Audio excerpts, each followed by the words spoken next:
eventually you'll realize that it's better to be disliked for who you are than liked for who you are not.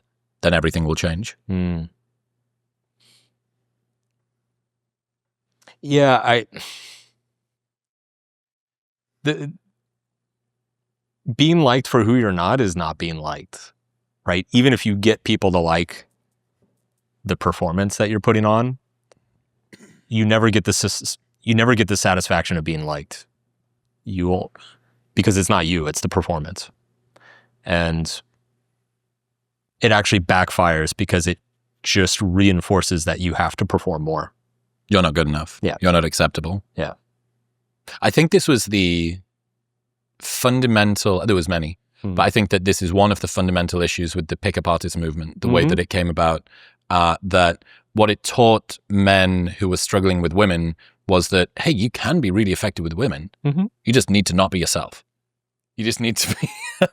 Dude, I saw this firsthand so many times. I remember. Like I saw. People don't know that you wrote Models, dude. The best dating advice book for men. Everyone should go and get it on Audible and go back in 2014 that came out? 13. Fuck, 12 years, dude. That's insane. That's, if you're a guy who wants to improve, I would say Mate, Be the Guy Women Want, Jeffrey Miller and Tucker Max, and Models by you. The two... They were the two car garage of... Thanks, man. Yeah. Sick. Yeah, I used to coach those guys. And it was funny because I saw it all the time. You know, guys, they'd learn the lines, they'd practice the technique. Did you see the midget fight outside? Yeah, yeah, exactly. Who lies more? But and a lot of them, they would start getting laid, and then they would get laid. Like, you would take these kind of awkward nerds who had never had a girlfriend, never hooked up, they'd learn all these tactics and stuff. They'd start getting laid all the time, and they'd actually feel worse about themselves. They'd actually get more depressed. And it was exactly this. It's like they're not, the fact that they had to learn a performance to get a woman to like them just reinforced how unlikable they were. You're not good enough. Yeah. Yeah. Eventually you'll realize that it's better to be disliked for who you are than liked for who you are not. It took me a 15-minute TEDx talk to say that. I'm not kidding. I did an entire 15-minute TEDx talk. It took fucking months. It took so long. But yeah, I had this insight doing club promo that toward the end of my 20s, I'd achieved success in a lot of the ways that society tells a young man that he should be successful. It's similar to, not massively dissimilar arc to yourself. Right. You got notoriety, you have sort of social access, women, and like a little bit of money and stuff, and you're comfortable, and people know who you are, and all the rest of it. It's like, fuck, like, why does none of this success really, like, feel real? And I realized that a persona can't receive love, it can only receive praise. You know, it's saying, hey, well done Gladiator, not well done Russell Crowe. Yeah. Well done Thor, not well done Chris Hemsworth. There's this sense that, you know, if you're not being who you truly are, all of your successes will feel hollow because people aren't in love with you. They're just applauding the role that you play. And you're always, at best, the closest that you get is being 1 degree removed from your successes. And much of the time, you're 4, 5, 6, 7 degrees removed from it because it's okay. I, Chris, must work out what him, Mark, wants me to say when he said, hey, what do you think about the new Avengers movie? It's like, reverse engineer, what do I know about what Mark likes about the Avengers movies and the franchise, and what do I think that he's predicted? I think it's good. Yeah, it is good. Yes, it is good. I knew it was good. You know, and there's always this performance that you have on, which again, just reinforces you cannot be you. Which is, it's also exhausting.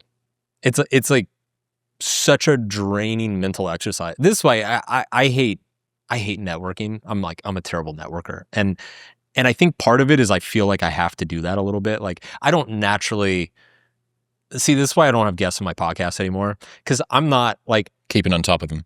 I don't really care. Like, I'm not super curious about like, oh, I wonder what that guy across the room is like. Like, that's just not me. I'm like very low key, introverted, don't need to like be everybody's friend. And I still feel that sometimes in professional contexts where it's like, okay, I'm in a room. I'm like, this is totally one of those rooms where I should be walking around like shaking everybody's hand, introducing myself. And I'm just like, and it's exhausting. It's like so fucking exhausting.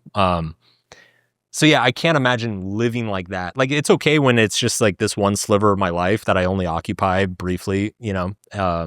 each year, but to never switch it off when you get if home. you're going through your whole life that way, and especially, if you're that way with your partner, if you're that way with your friends, it seems like such a miserable way to live. It's the reason for, how would you say, front-loading being yourself in the extreme as early in a relationship as you think that person can tolerate. That's very carefully chosen words. I was single last year for the first time in a long time, and certainly for the first time being this version of me. Yeah. And I had a strategy of an intellectual shit test. Okay. Which is kind of like, You told him your business idea? yes, I knew that you'd keep it in your mind. Everyone's gonna be like, "What's his $1 billion idea?" Like, you don't get to find out. Yeah.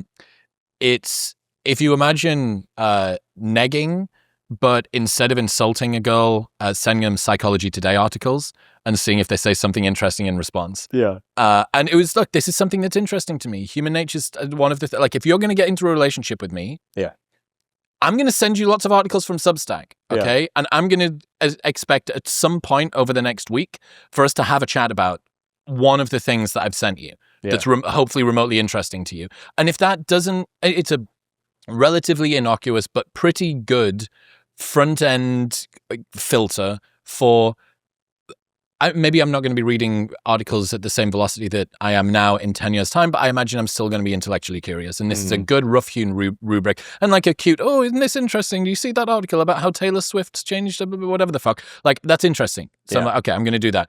And I think an older version of me, or a younger version of me, would have been, well, that doesn't necessarily fit what a cool guy would do. Like, are you really going to send this article about like the mating habits of zebras and how it's different to horses, and the fact that that's like really interesting because of the different environment they grew up as some bullshit? It's like, yeah, actually, that's actually a really, really good thing to do. And the story that it reinforces in yourself is, I am allowed to be me. Who you are. I'm allowed to be more me Yeah. sometimes than I even, especially if you can tune it up at the start and push yourself beyond your comfort zone, because you go, I'm future-proofed for like, I wouldn't have usually done this for 2 years. Yeah. And, I've got myself to...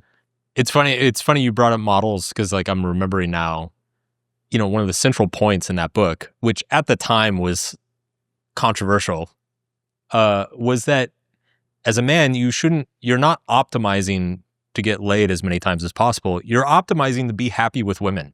Like, that's the whole point of this. Like, whether you get laid, whether you date and sleep with one woman or 100, what matters is your happiness. It's not like you can get to that. It's not the body count, right? And like what you just described is, I'm just having flashbacks of when I was in that industry. Like, I would say things like that. I'm like, yeah, dude, send them zebra articles, like, because then that's going to show you if she's the type of girl that you're going to enjoy being with. And, guys would be like, well, good luck getting laid with zebra articles, and they'd look down on it. They'd call you fucking beta and pussy. Hang on. So you're prepared to sacrifice something that you know that you do want for something that you think that you do want. Yeah. With someone who doesn't actually want you because you can't be you in order to get the thing that you think that you want. I didn't follow all of that, but yeah, sure. Sick. All right. Wait. Okay, go ahead. No, you go ahead. No, I was going to tell a story. Tell a story. So the night I met my wife, I met her at 3 a.m. in a nightclub in Brazil. And within 5 minutes, I somehow ended up in a conversation about Russian grammar and how it was different from Romance language grammar. And she actually sat there and listened the whole time, dude. And she was like asking questions. She was like curious about it. And I remember that moment. I was like, holy shit, she's still here. Like, and I was like, wow, we're going to get along really well, you know? And, but yeah, it's funny. It's like one of the first conversations she and I had. Yeah. I mean, I think a lot of guys want to date a Brazilian. I'm not convinced that they would have zeroed in on Russian grammar and Romance language as the way into their heart. But look, I mean, you were the guy that wrote the book. So yeah. Whatever works, right? If your workouts feel flat, your recovery's slow, or you've just been feeling off, it might not be your training plan or your diet. It might be something a bit more boring, like your testosterone. So if you're not performing in the gym or the bedroom the way that you would like, or you just want to improve your testosterone naturally, Tongkat Ali is a fantastic research-backed place to start. And when it's stacked with zinc, this can make a huge improvement to your testosterone production, your strength, your recovery, and your energy, which is why I'm such a massive fan of Momentous' zinc. It supports testosterone, boosts vitality, and helps keep everything running like it should. And if you're still unsure, Momentous offers a 30-day money-back guarantee, so you can buy it, use it every single day for 29 days, and if you don't love it, they'll give you your money back. Plus, they ship internationally. Right now, you can get 35% off your first subscription and that 30-day money-back guarantee by going to the link in the description below or heading to livemomentous.com/modernwisdom and using the code modernwisdom at checkout. That's livemomentus.com/modernwisdom and modernwisdom at checkout. Thank you very much for tuning in. If you enjoyed that clip, the full episode is available right here. Go on. Press it.